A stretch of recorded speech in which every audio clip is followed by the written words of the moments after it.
Hello बच्चों, art of education में आपका वेलकम है। बच्चों, जैसा कि आपको पता चल गया होगा कि एनसेट के एडमिट कार्ड आउट हो चुके हैं, जिसे आप एनसीईटी के वेबसाइट पे, ऑफिशियल वेबसाइट पे जाके आप उसे डाउनलोड कर सकते हैं। ठीक है, तो वैसे तो ये वीडियो मैंने इसलिए बना रही हूँ मैं आज, क्योंकि बहुत से बच्चों के डाउट्स आ रहे थे कि मैम कंप्यूटर बेस्ड एग्ज़ाम होता कैसा है, कैसे देना होता है। मैम हमें कंप्यूटर तो चलाने आता ही नहीं है ना। या फिर मैम 7 पेपर है पूरे एग्ज़ाम में, तो ये कितने शिफ्ट में पेपर होगा, एक दिन ही हमें देना है या 2 दिन 3 दिन एग्ज़ाम होगा। तो ये सारे जो आपके डाउट्स है उस पे ही आज ये वीडियो है जो कि मैं आपको बताऊंगी। ठीक है, तो देखिए, सबसे पहले बहुत से बच्चों ने अपना एडमिट कार्ड डाउनलोड कर भी लिया होगा और बहुत से बच्चों ने नहीं किया होगा। तो जिन बच्चों ने नहीं किया है उनके लिए फिर से मैं बता दे रही हूँ, एनसीईटी आईटेप के एडमिट कार्ड आउट हो चुके हैं। आप उसे एनसेट के ऑफिशियल वेबसाइट पे जाके आप उसे डाउनलोड कर सकते हैं।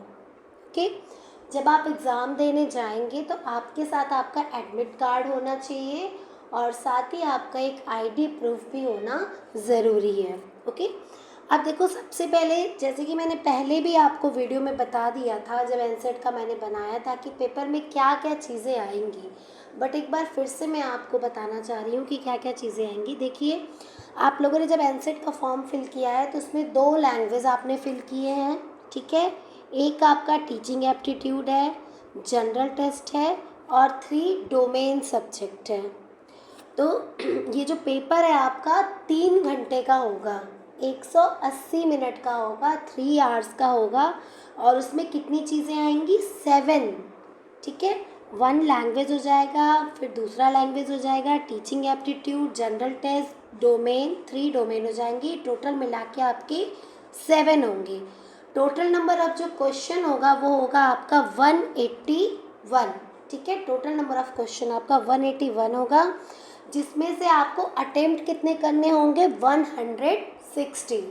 अब मैं आपको बता देती हूँ अलग से भी, थोड़ा मेरा गला ख़राब है, शायद आपको कुछ चीज़ें क्लियर ना हो तो आप अपना क्वेश्चन कर लेना, बट मैं ट्राई कर रही हूँ कि आपको चीज़ें समझ में आए। देखिए, लैंग्वेज 1 जो भी आपने फिल किया होगा उसमें आपके लैंग्वेज 1 या 2 जो दोनों ही लैंग्वेज में आपके 23 क्वेश्चन आएंगे। ठीक है, तो एक पेपर में 23 क्वेश्चन होगा, उसमें से आपको 20 क्वेश्चन अटेम्प्ट करना कंपलसरी है। ठीक है, 23 आएगा, आपको 20 अटेम्प्ट करना कंपलसरी है। इसी तरीके से लैंग्वेज 2 में भी 23 क्वेश्चन आएंगे और आपको 20 अटेम्प्ट करना कंपलसरी है। फिर आपका नेक्स्ट है टीचिंग एप्टीट्यूड। टीचिंग एप्टीट्यूड में भी आपके 23 क्वेश्चन आएंगे और आपको कितना अटेम्प्ट करना है? 20 क्वेश्चन अटेम्प्ट करना है। जनरल टेस्ट में आपके टोटल क्वेश्चन आएंगे 28, उसमें से आपको अटेम्प्ट करना है 25 क्वेश्चन। फिर डोमेन वाले जो 3 सब्जेक्ट आपके, 3 डोमेन भी आपने फिल किया, उसमें पर डोमेन आपके 28 क्वेश्चन आएंगे और तीनों ही डोमेन में आपको कितने कितने क्वेश्चन अटेम्प्ट करने हैं? 25 ईच। समझ में आएगी बात? मतलब कि 181 क्वेश्चंस रहेंगे और आपको अटेम्प्ट टोटल कितने करने हैं? 160। ओके, ये बात हो गई आपकी कि पेपर में आपकी क्या क्या चीज़ें आएंगी। दूसरी बात, सीयूईटी की तरह इसमें ऐसा नहीं है कि आपका 2 दिन या 3 दिन एग्ज़ाम होगा। सभी बच्चों का पेपर जो है वो 29 अप्रैल को ही होगा।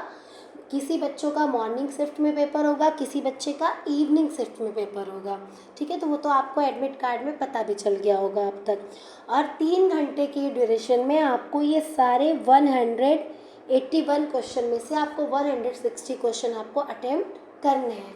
क्वेश्चन टाइप क्या होगा आपका? क्वेश्चन टाइप होगा एमसीक्यू, मल्टीपल चॉइस क्वेश्चन, जिसमें आपके 1 सवाल होंगे, 4 ऑप्शन होंगे और आपको किसी एक आंसर को चूज़ करना होगा। ओके, नेक्स्ट अब हम बात कर लेते हैं कि पेपर जो है आपका किस तरीके से आपको कंप्यूटर पे जाके पेपर देना होता है। ओके, तो देखिए, कंप्यूटर पे जाके जो पेपर है सबसे पहली चीज़, यहाँ पे आपको कोई कीबोर्ड नहीं मिलेगा, ठीक है। किसी भी तरीके का आपको कीबोर्ड नहीं मिलेगा। आपको क्या मिलेगा, सिर्फ एक आपके पास स्क्रीन होगी और स्क्रीन के साथ आपको क्या मिलेगा, एक माउस मिलेगा, ओके। कीबोर्ड वहाँ रखा होगा बट उसका इतना यूज़ नहीं होगा। तो इसमें कोई भी मुश्किल काम नहीं है। जिन बच्चों ने अभी कभी भी कंप्यूटर नहीं चलाया है वो भी इस पेपर को आसानी से कंप्यूटर पे दे सकते हैं। और वहाँ पे जैसे आप बोर्ड एग्ज़ाम या स्कूल का एग्ज़ाम देते हो तो टीचर्स ड्यूटी देते हैं ना आपके एग्ज़ाम में, इन्विजिलेशन ड्यूटी। तो आपको कोई भी दिक्कत होती है तो आप टीचर से पूछते हो ना अपने, ठीक उसी तरीके से वहाँ पे भी इन्विजिलेटर्स होंगे। आपको जो भी दिक्कत आती है पेपर अटेम्प्ट करने में सिस्टम से रिलेटेड, आप उनसे बेहिचक अपने क्वेश्चन को आप पूछ सकते हो। आपको पूरे तरीके से वहाँ पे जवाब दिया जाएगा, ठीक है। तो ये अब हम आ गए कंप्यूटर बेस्ड टेस्ट पे।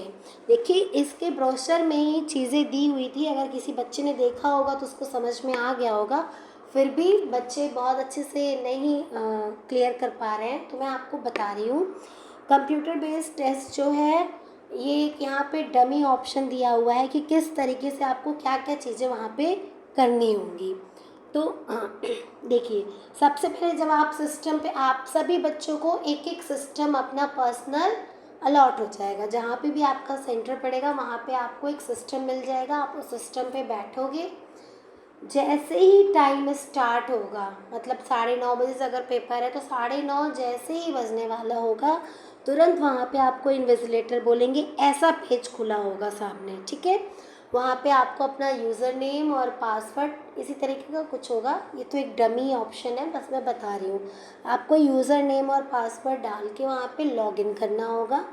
लॉगिन करते ही आपके स्क्रीन पे ऐसे एक खुल के आ जाएगा जहाँ की आपका क्या होगा, आपकी फ़ोटो लगी होगी जो आपने फॉर्म में फिल किया था और आपका नेम लिख के आ जाएगा, ठीक है। और हो सकता है वो लॉगिन भी आपको ना करना हो, लॉगिन शायद इन्विजिलेटर से ही आके सबके सिस्टम पे करेंगे। जो भी है, अगर खुद करना होगा तो खुद कर लेना, कोई दिक्कत नहीं है, या फिर इन्विजिलेटर आपका कर देगा, जैसा भी होगा। मतलब आपको सिस्टम पे लॉगिन होते ही, चाहे वो आप करो या इन्विजिलेटर करे, आपके स्क्रीन पे इस तरीके से आपकी फ़ोटो आ जाएगी और साथ में फ़ोटो के नीचे आपका नाम लिखा हुआ आ जाएगा, ठीक है। और उसके नीचे लिखा हुआ आ जाएगा प्रोसीड, ओके। तो आपको प्रोसीड कब करना होगा, वो जैसे इन्विजिलेटर बोलेंगे टाइम स्टार्ट नाउ, तो आप प्रोसीड के बटन पे आप क्लिक कर देंगे। प्रोसीड के बटन पे क्लिक करते ही सबसे पहले आपका इंस्ट्रक्शन पेज खुलेगा, ठीक है। इंस्ट्रक्शन, जैसे कि हर एग्ज़ाम में आपको यहाँ कुछ घबराने की ज़रूरत नहीं है। जब आप बोर्ड पेपर दिए होगे तो बोर्ड पेपर में, क्वेश्चन पेपर में सबसे ऊपर का पेपर क्या होता है, इंस्ट्रक्शन दिया होता है, जिससे हम ध्यान से पढ़ते हैं कि हमें फर्स्ट सेक्शन में कितने क्वेश्चन करने हैं, सेकंड सेक्शन में कितने क्वेश्चन करने हैं। ठीक इसी तरीके से आपको इस इंस्ट्रक्शन पेज को पहले स्क्रॉल करते हुए आपको चीज़ों को ध्यान से पढ़ना है, उसके बाद अपने क्वेश्चंस को अटेम्प्ट करना है, ठीक है। तो देखिए यहाँ पे वेट, हाँ, आपका 3 घंटे का पेपर होगा जैसा कि मैंने बताया है। तो जैसे ही आपका सिस्टम लॉगिन हो जाएगा, आप प्रोसीड कर दोगे तो आपके राइट हैंड साइड पे सिस्टम पे सबसे टॉप पे आपको 180 मिनट का जो है काउंटडाउन स्टार्ट हो जाएगा। 180 मिनट का पेपर है तो 180 मिनट का काउंटडाउन आपका स्टार्ट हो जाएगा। और वो जैसे ही 180 मिनट ज़ीरो होगा तुरंत आपका पेपर अपने आप सबमिट हो जाएगा, ठीक है। वहाँ पे ये नहीं होगा कि इन्विजिलेटर बोलेगा बेटा आप टाइम ओवर हो गया आप बंद करो, ऐसा कुछ नहीं है। जैसे ही आपका 180 मिनट पूरा होगा वो तुरंत आपका सिस्टम ऑटोमेटिक जितने भी क्वेश्चन आपने तब तक किए होंगे वो सबमिट हो जाएगा। उसके आगे फिर आप कुछ भी नहीं कर सकोगे। इसलिए आपको बहुत ही ज़्यादा ध्यान से टाइम मैनेजमेंट करते हुए अपने पेपर्स को अटेम्प्ट करना है, क्योंकि टोटल क्वेश्चन आपको कितने करने, 160 क्वेश्चन करने हैं। तो देखा जाए तो आपके पास 180 मिनट है, मतलब कि हर क्वेश्चन पे आपके पास 1 मिनट से कुछ सेकंड ज़्यादा ही है, ठीक है। तो आपको ये मार्जिन लेके चलना है कि आपको एक क्वेश्चन पे 1 मिनट से ज़्यादा समय नहीं देना है, ठीक है। अगर वो आपको एक बार 2 बार पढ़ने पे क्वेश्चन नहीं समझ में आ रहा है तो उस पर बहुत ज़्यादा टाइम वेस्ट नहीं करना है। अगर आप एक क्वेश्चन पे 10 मिनट 15 मिनट लगा दोगे तो आप सोच के चलो आगे के ऑटोमेटिक आप लास्ट के 10-15 क्वेश्चन आप अटेम्प्ट नहीं कर पाओगे, क्योंकि आप वहाँ तक पहुँच ही नहीं पाओगे। तो पेपर में सबसे ज़्यादा ज़रूरी होता है टाइम मैनेजमेंट। जो जैसे ही क्वेश्चन पढ़ते ही जो चीज़ समझ में आ रहा है तुरंत उसको क्लिक करो, नहीं समझ में आ रहा है तो नेक्स्ट क्वेश्चन पे आ जाओ, ओके। क्योंकि मेन पार्ट ये है कि आपको पेपर के लास्ट तक पहुंचना ज़रूरी है। पता चले आपको स्टार्टिंग का टफ लग रहा है तो आप उसी में उलझे रह जाओ, लास्ट के क्वेश्चन इजी हो। इसमें पेपर में एक चीज़ ये भी है कि आप आगे पीछे क्वेश्चन आप जैसे अभी आप 1 नंबर क्वेश्चन पे हो तो आप डायरेक्ट 180 नंबर क्वेश्चन पे भी जा सकते हो, तो रिवर्स आप कर सकते हो। आपको 180 करना है, 160 क्वेश्चन करना है, जिस नंबर का भी क्वेश्चन करना है आप उस पर डायरेक्ट जंप कर सकते हो, ठीक है। तो ये बात हो गई आपकी कि आपका काउंटडाउन जो है राइट साइड में सिस्टम पे आपको दिखेगा कि आपका काउंटडाउन स्टार्ट हो गया है, टाइम कैसे कैसे बीत रहा है। अब नेक्स्ट, जैसा कि मैंने आपको बताया था कि पेपर जो है आपका क्वेश्चन आपके बाय डिफ़ॉल्ट आपका इंग्लिश लैंग्वेज में आएगा, ठीक है। बाय डिफ़ॉल्ट जो आपका पेपर है वो इंग्लिश लैंग्वेज में आएगा। बाकी जो दूसरा लैंग्वेज होगा वो जो आपने मीडियम ऑफ पेपर में जो भी लैंग्वेज आपने सेलेक्ट किया है उस लैंग्वेज में भी वो क्वेश्चन आएगा। मतलब कि एक क्वेश्चन आपका इंग्लिश लैंग्वेज में तो आएगा ही आएगा, साथ में अगर आपने हिंदी सेलेक्ट किया है मीडियम तो वो हिंदी में भी क्वेश्चन आपका आएगा। अब अगर हिंदी वाले लाइन में क्वेश्चन में अगर आपको कुछ भी करेक्शन लग रहा है तो आपको सही किसको मानना है, जो चीज़ इंग्लिश में लिखी हुई है। अगर दोनों क्वेश्चन में थोड़ा डाउट आ रहा है, मतलब एक क्वेश्चन के दोनों लैंग्वेज में अगर आपको कुछ दिक्कत दिख रही है कि हिंदी में कुछ और पूछा हुआ है और इंग्लिश लैंग्वेज में कुछ और तरीके से पूछा हुआ है, तो हमें करेक्ट किसको मानना है, इंग्लिश वाले लैंग्वेज को हमको करेक्ट मानना है, ओके। उसके बाद नेक्स्ट इस तरीके से आपको एरो का बटन दिखेगा। ये वाला जो एरो है इससे आप टॉप ऑन द साइड जाओगे सिस्टम के, और जो ये वाला एरो है नीचे इससे आप जो है लेफ्ट साइड में जाओगे स्क्रीन के। अब देखो, अब यहाँ पे लिखा है ऐसा जब सिंबल आएगा, ये फर्स्ट सिंबल जो आपको दिख रहा है यहाँ पे क्या आएगा, ऑप्शन नॉट चूजन, मतलब कि अभी तक आपने क्वेश्चन में कोई भी ऑप्शन चूज नहीं किया है। और जब इस तरीके का आएगा सेकंड नंबर वाले की तरह, तो इसका मतलब ये है कि option chosen as correct by clicking on it again you can delete your option and choose in another option if desired. मतलब आपने ऑप्शन तो चूज कर लिया है इस वाले में, ये जो स्क्रीन पे दिख रहा है ना सेकंड नंबर वाला, मतलब आपने ऑप्शन तो चूज़ कर लिया है, बट अभी आप उसमें चाहो अगर डिज़ायर्ड है तो आप उसको चेंज भी कर सकते हो, ये उसका सिंबल है। फिर ये जो ब्लू आ रहा है, ब्लू सिंबल जब आएगा किसी क्वेश्चन पे उसका मतलब क्या है, question number shown in blue colour indicates that you have not it attempt, ठीक है। कि मतलब कि आपने अभी तक इस क्वेश्चन को अटेम्प्ट नहीं किया है। जिस भी क्वेश्चन के आगे ब्लू लिख आएगा इसका मतलब है कि आपने वो क्वेश्चन अभी अटेम्प्ट नहीं किया है। फिर जहाँ पे ग्रीन डॉट आपको दिखेगा उसका मतलब है कि आपने उस क्वेश्चन को अटेम्प्ट भी कर लिया है और सेव भी कर दिया है। फिर रेड डॉट जहाँ पे आएगा, रेड डॉट का मतलब है you have not answered the question but mark it for coming back for review. Red mark जहाँ पे आपको रेड डॉट दिखेगा उसका मतलब ये है कि आपने अभी तक इस क्वेश्चन का आंसर नहीं दिया है, बट आपने उसको रिव्यू के लिए क्लिक कर रखा है कि मैं इस क्वेश्चन को लास्ट में करूँगी, ठीक है। तो अगर आप रिव्यू के लिए क्लिक करोगे तो उस क्वेश्चन पे क्या होगा, डॉट बन के आ जाएगा और वो लास्ट में आप उस क्वेश्चन को आप समय बचने पे आप देख सकते हो। फिर येलो जहाँ सिंबल आएगा वहाँ क्या है, you have answered the question but marked it for review later if time permits. मतलब 12 येलो डॉट जहाँ आएगा उसका मतलब ये है कि आपने क्वेश्चन का आंसर तो कर दिया है पर आपने उसको क्या कर दिया है, मार्क फॉर रिव्यू भी कर दिया है, ठीक है। तो अगर आपको बाद में समय मिलता है तो आप उस क्वेश्चन को रिव्यू में देख भी सकते हो, अगर आपको चेंज करना है तो कर सकते हो आंसर को। हाँ, लेकिन अगर समय नहीं मिलता है तो आपने जो पहले आंसर दिया है वही आंसर आपका सबमिट हो जाएगा उस क्वेश्चन का। ओके, फिर इस एरो से आप क्या होगा, नेक्स्ट पेज पे जा सकते हो, और इस वाले एरो से आप जो है प्रीवियस क्वेश्चन पे जा सकते हो। ये बात हो गई कि ये सारे सिंबल आपको क्वेश्चंस पे दिखाई देंगे। उसके बाद फिर नेक्स्ट है आपका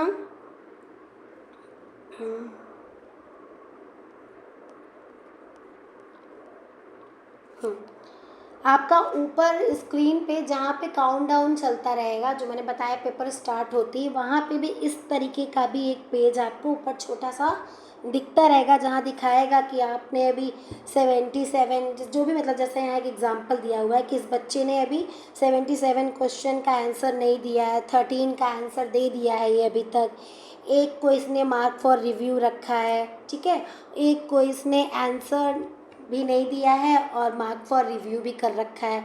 तो ये कलर सिंबल है आपका, ब्लू होगा तो नॉट आंसर्ड, ग्रीन होगा तो आंसर, और येलो होगा तो आंसर तो कर दिया है पर फिर भी मार्क फॉर रिव्यू रखा है कि बाद में शायद हम इसका आंसर चेंज भी करें। और जो रेड डॉट है उसका मतलब ये है कि आपने आंसर भी नहीं किया अभी तक और बाद में आप उसको मार्क फॉर रिव्यू भी रख रहे हो। ठीक है, तो ये बात होगी। इस तरीके से काउंटडाउन के साथ साथ आपको ऊपर ये डेटा दिखता रहेगा कि आपने कितने क्वेश्चन अटेम्प्ट किए हैं। ओके, तो उसको देखते हुए आपको अपनी स्पीड को बढ़ाना होगा। ओके, बहुत ज़्यादा समय, मैं दोबारा बता रही हूँ, जो भी क्वेश्चन नहीं आ रहा है उस पर बहुत ज़्यादा समय आपको बेकार नहीं करना है, आपको नेक्स्ट क्वेश्चन पे जाना है। ठीक, तो ये बात होगी कि आपको किस तरीके से पेपर को अटेम्प्ट करना है। नेक्स्ट चीज़ यहाँ दिया हुआ है कि रफ वर्क के लिए आपको अपने घर से कोई कॉपी या पेन लेके नहीं जाना है, आपको सिस्टम पे ही रफ पेज दिया जाएगा और वहीं से आपको पेन भी प्रोवाइड किया जाएगा। क्योंकि जब आप रीजनिंग या मैथ्स के क्वेश्चन करोगे जनरल टेस्ट में, तो वहाँ पे आपको मैथ्स रफ पेपर की और पेन की ज़रूरत पड़ सकती है, तो वो आपको सेंटर पे ही प्रोवाइड कराया जाएगा, आपको घर से लेके नहीं जाना है। तो ये बात हो गई कि आपको किस तरीके से पेपर देना है। तो कोई भी घबराने की ज़रूरत नहीं है, सिस्टम पे पेपर देना बहुत ही ज़्यादा आसान होता है, बल्कि ऑफलाइन पेपर में आपका ज़्यादा समय बर्बाद होता है, वहाँ हमें गोले भरने होते हैं। ठीक है, गोले भरने में ऊपर नीचे हो जाता है, बहुत तरह की दिक्कत होती है। पर यहाँ पे बहुत सिंपल है, स्क्रीन पे एक टाइम पे एक क्वेश्चन दिखेगा और उसके 4 ऑप्शन दिखेंगे। ठीक, आप क्लिक करोगे और नेक्स्ट क्वेश्चन करते हो, पहला क्वेश्चन ऑटोमेटिक आपका सबमिट हो जाएगा। लेकिन अगर आपको उसको मार्क फॉर रिव्यू करना है तो आप मार्क फॉर रिव्यू पे क्लिक कर देंगे, मतलब जैसा भी जो ऑप्शन मैंने आपको भी समझाए हैं उस तरीके से आप करेंगे। तो आई होप सो बच्चों, अब इस वीडियो को सुनने के बाद आपके कोई डाउट्स नहीं होंगे, लेकिन अगर फिर भी कोई डाउट रहता है तो आप अपने क्वेश्चन मुझसे पूछिएगा, मैं आपको रिप्लाई करूँगी। और हाँ, एग्ज़ाम सेंटर पे अगर 9:30 बजे का पेपर है तो आपके एडमिट कार्ड पे लिखा होगा कि आपको सेंटर पे 1 घंटे पहले या 1.5 घंटे पहले आपको सेंटर पे पहुंच जाना है। ठीक है, तो आप इस तरीके से सेंटर पे जो भी एडमिट कार्ड पे जैसी चीज़ें लिखी हुई हैं उसके अकॉर्डिंग आप करेंगे। एडमिट कार्ड पे जो भी चीज़ें दी होंगी कि आपको आधार कार्ड लाना है, पैन कार्ड लाना है, कि वोटर आईडी कार्ड लाना है, जो भी लिखा है वो सारी चीज़ें एडमिट कार्ड पे आप ध्यान से पढ़ के अपनी चीज़ों को आप लेके जाएंगे। आप अपना वाटर बॉटल लेके जा सकते हो अगर आपको पानी पीना है, उसमें कोई दिक्कत नहीं है क्योंकि गर्मी का मौसम है। ठीक है, और जूते पहन के नहीं जाएंगे, आपको सभी बच्चों को स्लीपर्स पहन के जाना है जिसमें आपके पैर खुले हों। जूते पहन के पेपर देने नहीं जाना है, वरना जूतों को बाहर ही उतारना पड़ेगा, उसमें भी समय जाएगा, उसको क्लॉक रूप में सबमिट कराओ वगैरह वगैरह, बहुत तरह के टाइम आपका वेस्ट होगा। इसलिए अच्छा है कि पहले ही आपको क्या करना है, स्लीपर्स पहन के जाने हैं, सैंडल पहन के जाना है जिसमें आपके पैर खुले हों। ओके, शूज़ नहीं पहनना है।